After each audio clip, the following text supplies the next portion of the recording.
Hello dear students, आज हम लोग बहुत ही अलग टॉपिक जो आप रोज़ाना वीडियो में पढ़ते होंगे कि हम केमिस्ट्री के बारे में पढ़ाते हैं, आप लोग जानते ही हैं।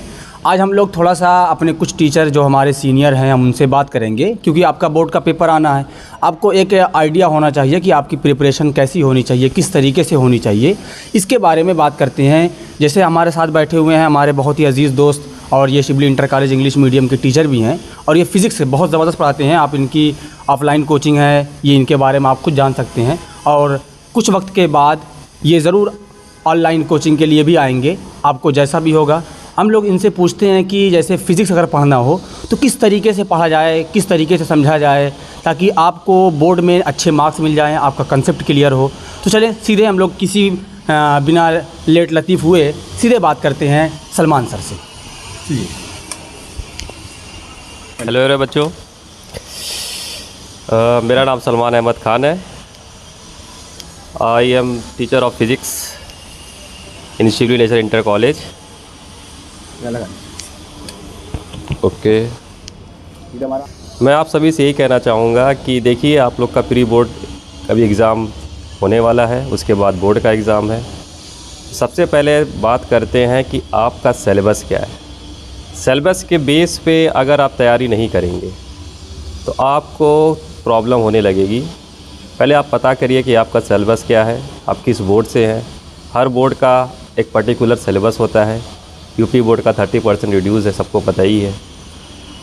तो मैं बच्चों से यही कहूँगा कि बच्चे अभी से पढ़ना स्टार्ट कर दें, उनके पास अभी टाइम बहुत कम है। मैक्सिमम 1 या 2 मंथ है, नियर अबाउट या तो फ़ेब में लास्ट में या तो मार्च के स्टार्टिंग में बोर्ड का एग्ज़ाम होने वाला हो जाएगा। तो उसके लिए आपको तैयारी करने के लिए सबसे पहले आपको एक सेल्फ़ स्टडी करना ज़रूरी है। वो स्कूल जाते हैं, उसके अलावा खुद से कितना पढ़ते हैं ये इम्पोर्टेंट करता है। आप अगर खुद से नहीं पढ़ेंगे, कितने भी कोचिंग कर लीजिए, कितने भी आप घूम लीजिए, इधर कोचिंग, हर सब्जेक्ट कोचिंग कर लीजिए, जब तक आप सेल्फ़ स्टडी नहीं करेंगे तो आपका कोई मतलब नहीं है पढ़ने। मेरे हिसाब से आपको अप्रॉक्स कम से कम मिनिमम बता रहा हूँ 3 से 4 घंटे सेल्फ़ स्टडी करना चाहिए। 24 घंटे में आपकी सेल्फ़ स्टडी ज़रूरी है, 3 to 4 आवर। ये सर जैसे फिज़िक्स में होता क्या है कि उसमें न्यूमेरिकल भी होता है, डेरिवेशन भी होता है, थ्योरी भी होती है। लेकिन इसमें बात ये होती है कि लड़के जो बायोलॉजी ग्रुप के होते हैं वो बड़ा डरते हैं डेरिवेशन से और न्यूमेरिकल से। तो उसको किस तरीके से हम लोग समझें कि वो जैसे मैथ वाले बच्चे होते हैं वो डिफरेंशिएशन, मैथ वाले बच्चे कैलकुलेशन अच्छी कर लेते हैं, तेज़ी से करते हैं। तो बायोलॉजी वाले में कुछ ऐसी टेक्निक हो, कुछ इस तरीके से उनको क्या पढ़ना चाहिए एडिशनल, ताकि वो डेरिवेशन करने में उनको जो डर हो, जो वो चीज़ को ख़त्म किया जा सके। देखिए 9-10 तक मेरे हिसाब से सब बच्चे पढ़ते हैं। मैथ्स कैलकुलेशन बच्चों की स्ट्रांग होना चाहिए, चाहे वो बायो के हो चाहे वो मैथ्स का भी बच्चा अगर उनका कैलकुलेशन स्ट्रांग नहीं है तो ये अफोर्ड नहीं कर पाएगा। बायो का बच्चा है तो उसको सबसे पहले अपनी कैलकुलेशन स्ट्रांग करना पड़ेगा, क्योंकि न्यूमेरिकल्स ऐसे हैं कि मैथ्स के न्यूमेरिकल और फिज़िक्स के न्यूमेरिकल जो होते हैं बहुत ही टेक्निकल होते हैं और ये पावर बेस पे ज़्यादा क्वेश्चन होते हैं। स्टैंडर्ड फॉर्म में ज़्यादा कन्वर्ट करना पड़ता है। तो स्टैंडर्ड फॉर्म का मतलब ये है कि पॉइंट के बाद 1 डेसिमल तक लेते हैं। उसके बाद कैसे कैलकुलेशन करना होता है कि ये आपको ट्रिक समझना पड़ेगा। सबसे पहले आप जब तक स्टडी नहीं करेंगे तब तक आप उस चीज़ पे क्लियरली आप कैलकुलेशन नहीं कर पाएंगे। जैसे सर डिफरेंशिएशन इंटीग्रेशन बहुत ज़्यादा इस्तेमाल होता है, बहुत ज़्यादा इस्तेमाल होता है। तो अगर मतलब जैसे कुछ फार्मूले ऐसे होंगे जो बहुत ज़्यादा इस्तेमाल होते होंगे डिफरेंशिएशन इंटीग्रेशन के, उसमें जैसे कुछ फार्मूला ऐसा हो, अगर जैसे मान लीजिए कि बायो ग्रुप का बच्चा हो, 10, 15, 5, 10 ऐसे इंटीग्रेशन के अगर डिफरेंशिएशन के फार्मूले को पढ़ लें तो क्या उनका डेरिवेशन 50%, 60% तक आसान हो सकता है? देखिए मोस्टली सबसे अच्छा एक फार्मूला आता है जो ज़्यादातर फिजिक्स के न्यूमेरिकल में इस्तेमाल होता है, डिफरेंशिएशन और इंटीग्रेशन सबसे पहला वाला फार्मूला। जैसे डिफरेंशिएशन का बोल दूँ dx की पावर n, dx इंटीग्रेट होता है x to the power n+1, ठीक है। इंटीग्रेशन करना होता है तो उस पर आप क्या करेंगे, x to the power n+1 upon n+1। ये 2-3 फार्मूले इंटीग्रेशन ऑफ कॉस थीटा का होता है माइनस साइन थीटा, ये 2-4 फार्मूले हैं। अगर वो बच्चे याद कर ले तो भी ठीक है, नहीं याद कर पाते तो थोड़ा समझ ले। उनके पास बहुत सी आजकल तो ऑनलाइन हर चीज़ हो गई है, तो हर तरह से मटेरियल ऑनलाइन आप पा सकते हैं। इंटरनेट से इस्तेमाल करके 2-4 फार्मूले याद कर ले, उनसे उनका काम हो जाएगा। जी। और सर जैसे थोड़ा सा बात को अपनी आगे बढ़ाते हैं, जैसे मान लीजिए कि जो हम लोग को एक फिजिक्स में बच्चों को बहुत डाउट होता है कि बेसिकली जो पेपर होता है वो न्यूमेरिकल ज़्यादा आता है कि थ्योरी ज़्यादा आती है कि डेरिवेशन ज़्यादा आता है। और दूसरा क्वेश्चन सर मैं इसमें ऐड कर देता हूँ कि जैसे बहुत सारे क्वेश्चन बच्चों को ऐसा डाउट होता है कि मान लीजिए कि डेरिवेशन तो बहुत ज़्यादा है, फिजिक्स के नियर अबाउट हर एक चैप्टर में डेरिवेशन आता है बिल्कुल, और न्यूमेरिकल भी आता है। तो जैसे कुछ ऐसे चैप्टर होंगे जहाँ से थ्योरी ज़्यादा पूछी जाती है, कुछ ऐसे चैप्टर होंगे जहाँ से डेरिवेशन पूछा जाता है, कुछ ऐसे चैप्टर होंगे जहाँ से न्यूमेरिकल पूछा जाता है। और इसमें आप ये भी बताइएगा कि जैसे कितने परसेंट न्यूमेरिकल पूछ सकते हैं पेपर में आता है, जो एवरेज 5 साल का 7 साल का पैटर्न है, जो थ्योरी है या डेरिवेशन है, उसको थोड़ा एक्सप्लेन करिएगा ताकि बच्चों को समझने में थोड़ा आसानी हो। देखिए फिजिक्स सबसे अच्छी है, मैं बात करूँ इम्पॉर्टेंट की, तो इस टाइम सबसे ज़्यादा किसी पेपर में अगर पूछता है तो वो है ऑप्टिक्स। जी ऑप्टिक्स में ज़्यादातर आपको न्यूमेरिकल नहीं मिलते हैं, डेरिवेशन रहते हैं, वो लाइट बेस्ड क्वेश्चन होते जी। हैं। ऑप्टिक्स का मतलब ही होता है लाइट से। जी।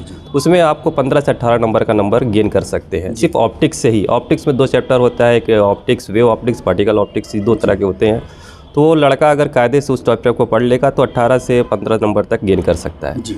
और उसके बाद बात करते हैं न्यूमेरिकल की, तो न्यूमेरिकल में ये है कि उसमें ऑप्शनल भी रहता है कि न्यूमेरिकल और थ्योरी के बेस में और करके पूछता है। तो लड़का अगर चाहेगा तो जब वो श्योर होगा कि न्यूमेरिकल टच करना चाहिए तो तभी टच करे। अगर उसको लगता है कि मैं फंस जाऊंगा आगे चल के तो वो थ्योरी पे ज़्यादा ध्यान दे, क्योंकि न्यूमेरिकल में अगर कहीं भी मिस्टेक होगी, आंसर रॉन्ग हुआ तो टीचर पूरा नंबर नहीं देता। थ्योरी में क्या है, अगर लड़का कुछ भी लिख देता है तो मान लीजिए 5 नंबर का है, तो ओवरऑल अगर उसने कुछ भी लिख दिया सही पैटर्न पे तो उसको 3 से 2 नंबर मतलब मिल जाते हैं, एवरेज मार्किंग हो जाती है। तो न्यूमेरिकल में ये चीज़ नहीं होती, वो पूरा कैंसिल आउट हो जाता है। सर से थोड़ा और आगे बात करते हैं, क्योंकि अक्सर लड़कों को एक सवाल होता है, क्योंकि जो इस बार क्लास 12th में है वो सभी के सभी बच्चे कोरोना पॉजिटिव, जब वेव आई कोरोना की तो उसमें अब बहुत ज़्यादा कोरोना का वेव फैली हुई थी, कोरोना हो रहा था। तो उसमें सेंट्रल गवर्नमेंट और यूपी गवर्नमेंट ने ये अनाउंस कर दिया कि हमारे पास जो 10th क्लास के बच्चे हैं उनको प्रमोट किया जाता है, या 12th क्लास के हैं जो प्रमोट कर दिया जाता है। तो सर जैसे क्लास 12th के जो इस बार 12th में आए हैं उनको ये आइडिया तक नहीं है कि पेपर में कैसे कॉपी लिखी जाती है, कैसे लिखा जाता है, तो उसके बारे में थोड़ा सा एक्सप्लेन करिएगा। देखिए कोरोना टाइम पे जो बच्चे थे वो इस टाइम 12th क्लास में है जी। उनके लिए सबसे पहले वो तो प्री बोर्ड की कॉपी देखे ही नहीं है जी। कैसे बोर्ड की कॉपी फिल करते हैं। तो उस टीचर की जिम्मेदारी, जिस स्कूल में पढ़ते हैं वो बच्चे, वो टीचर की जिम्मेदारी है कि बच्चों को अच्छे से इंडिकेट कर दे कि कैसे कॉपियाँ भरी जाती है, कैसे रोल नंबर लिखे जाते हैं। बहुत से लड़के की जैसे कि 222256 ऐसे कुछ नंबर है, तो बहुत से करते हैं 2,03,400 कुछ कर करके ऐसे फिल करते, तो वो रॉन्ग हो जाता है। तो पहले फॉर्मेट कैसे होता है बच्चों को बताइए, टीचर से पूछिए, जो डाउट हो उसमें संकेतांक भी भर सकें। का मतलब होता है पेपर कोड। पेपर कोड अगर आप सही नहीं भरेंगे तो आपका जो मार्क्स है, जो कॉपी है, वो चेक करने में प्रॉब्लम, यानी आपको पहले तो अपना रूल नंबर सही से भरना चाहिए, बिल्कुल। देन उसके बाद आपको कोड नंबर बहुत ज़रूरी है। अगर आप क्योंकि ऐसा होता है कि जो पेपर होता है वो ये मैक्सिमम कहा जाता है कि 7 पेपर बनते हैं, 7 अलग अलग डिफरेंट टाइप के पेपर, हर डिस्ट्रिक्ट के अलग अलग कोड होता है। लेकिन पिछली बार ये देखा गया कि आजमगढ़ ही डिस्ट्रिक्ट में क्योंकि इंग्लिश का पेपर लीक हो गया था तो 7-8 पेपर आ गए थे। अब आपको जहाँ भी कॉपी जाएगी तो अब कौन सा पेपर आपको मिला है उससे चेक होता है कि आपके पास पेपर का कोड क्या हुआ है। तो पेपर का कोड बहुत ज़रूरी होता है, आपको समझ में नहीं आता तो आप जो उस वक्त इन्विजिलेटर होते हैं आप उनसे बात करके अपने पेपर कोड को जरूर भरिए। तो ये 2 चीज़ें बहुत ज़रूरी भरनी है। और सर से थोड़ा आगे बात करते हैं, जैसे मान लीजिए कि बच्चे क्लास 12th में हैं और कुछ बच्चे 10th में भी है ना, क्योंकि हमारे चैनल पे हर तरह के हैं। आप लोग क्लास 10th में हैं, 11th में हैं, 12th में हैं, तो 10th के लिए भी कुछ जैसे फिजिक्स का साइंस होता है, साइंस में आ जाती है फिजिक्स, तो उसमें कौन सा कुछ है जो इंपॉर्टेंट टॉपिक हो उसको बच्चों को थोड़ा एक्सप्लेन कर दीजिए। देखिए फिजिक्स में 10th क्लास के बच्चों के लिए यही कहूँगा कि जो साइंस का बुक होती है उसमें आपका ओवरऑल सब सब्जेक्ट एक ही में रहता है, जैसे केमिस्ट्री हुआ, फिजिक्स हुआ, बायो हुआ, तो अल्टरनेट करके वो पेपर बुक रहती है। आपको 4 चैप्टर इसमें है तो 4 चैप्टर उसमें, 5 चैप्टर उसमें, तो ऐसे आपका पेपर जो होता है कम्बिनेशन एक साथ मिलके बनता है। तो उसमें सेक्शन वाइज कर देते हैं कि फिजिक्स का है और ये केमिस्ट्री का है, ये बायो का है। तो मान लीजिए अगर 70 नंबर का पेपर हो रहा है तो 35-35 करके एक पेपर 30 नंबर का, तो 70 नंबर का हो जाता है। तो बच्चों से यही कहूँगा कि 10th क्लास के बच्चों से थोड़ा मोड़ा डेरिवेशन जैसे आते हैं उस पर रेडियस ऑफ कर्वेचर फाइंड करना हुआ, और ऑप्टिक्स में कुछ चीज़ें हैं उसमें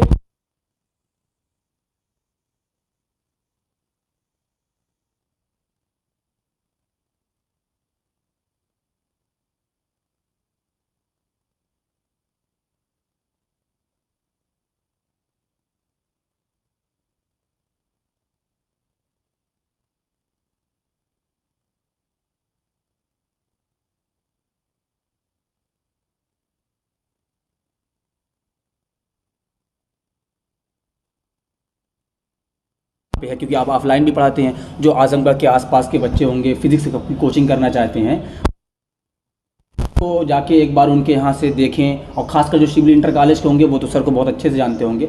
और एक और क्वेश्चन है कि सर भी सोच रहे हैं कि ऑनलाइन यूट्यूब चैनल स्टार्ट किया जाए, बच्चों को फिजिक्स बताया जाए, तो सर ये कब से स्टार्ट कर रहे हैं? देखिए, मैं जल्द से जल्द स्टार्ट करने वाला हूँ। ये हो सकता है कि अप्रॉक्स 1 महीने या 1.5 महीने के अंदर मैं चैनल अपना खुद का पेपर के बाद स्टार्ट बनाऊँ, क्योंकि मैं नहीं चाहता कि बीच में डिस्टर्बेंस हो और लड़कों का लॉस हो। तो मैं कोचिंग चलाता हूँ, जिसकी वजह से मेरी जिम्मेदारियाँ ज़्यादा बढ़ जाती हैं। कोचिंग का सर नाम क्या? कोचिंग का मेरा नाम है स्टडी कोचिंग सेंटर, और ये आपको इसहाक हॉस्पिटल के बगल में पहाड़पुर, यानी पहाड़पुर जो तिराहा है उसी के अंदर डॉक्टर इसहाक हॉस्पिटल है, डॉक्टर अब्दुल्ला साहब रहते हैं, उसी के जस्ट बगल में एक सलीम मेमोरियल इंटर उसमें चलता था स्कूल, उसी के अंदर मेरा है कि कोचिंग मैंने लिया है। तो फिर मिलते हैं एक नए टीचर के साथ, और हम लोग सलमान सर से इजाज़त चाहेंगे। और सर आपका बहुत बहुत शुक्रिया। Thank you.